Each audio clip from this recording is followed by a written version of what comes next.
Nagtipo naman ang ilang taga-suporta ni Senator Bato de la Rosa sa labas ng Senado para tutulan ang tangkang pag-aresto sa kanya. May pinabot namang mensahe ang senador kay Pangulong Bongbong Marcos. At live po mula sa Senado, nasa frontline ng balitang yan, si Nina Ongpauco. Nina, may mga taga-suporta pa bang nagtitipon dyan?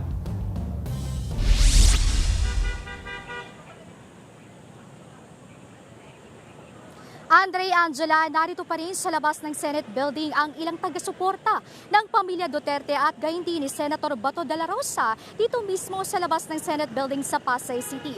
Ang ilan sa kanila ay kagabi pa narito upang ihayag ang kanilang pagtutol sa pagtangkang pag-aresto kay Senator Bato de la Rosa.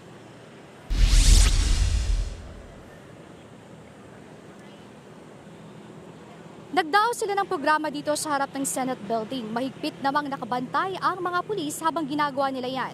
May bitbit nga ng mga placards at watawat ng Pilipinas ang ilan sa mga nakita na dito na mga supporters, kung saan nakasulat ang panawagan nila na huwag arestuhin ang senador. Kinuwestiyon din nila kung bakit pumasok ng Senate building si dating Senador Antonio Trillanes, gayong hindi naman siya opisyal ng gobyerno. Ayon sa mga supporters, kabastusan daw ang ginawa ng NBI na paghabol kay Senator Bato sa loob ng Senado.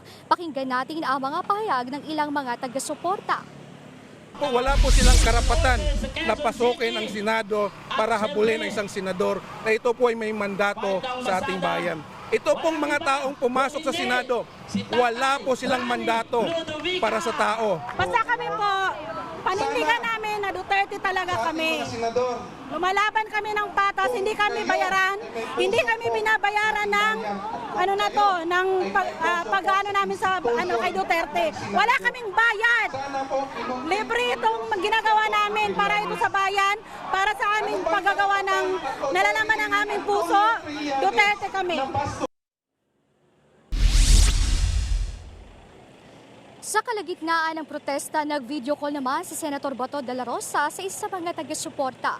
Nagpasalamat siya at nagsabing mananatili sa Senate building hanggang sa lumabas ang desisyon sa petisyon nila sa Korte Suprema. Kung matatanan nga natin ay humiling nga ang senador ng proteksyon laban sa anumang pag-aresto, laban sa pagsuko sa kanya. May panawagan din siya kay Pangulong Bongbong Marcos. Pakinggan natin ang kanilang pahayag kay Senador.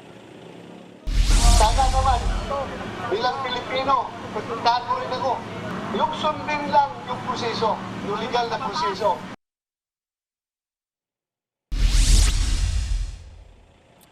Andre, Angela, ayon nga sa ilang nandito ngayon ay handa silang manatili dito mismo sa labas ng Senado upang ipakita ang kanilang suporta kay Senator Bato de la Rosa. Hanggang sa ngayon, nananatiling mahigpit ang pagbabantay ng Southern Police District dito sa vicinity area sa labas ng Senado upang bantayan ang seguridad dito. Andre, Angela. Live mula sa Senado, maraming salamat, Nina Ongpauco. Mga kapatid, Angela Lagunsad Castro po para sa komprehensibo at makabuluhang balitaan at talakayan. Mag-follow at subscribe na sa social media pages ng News 5.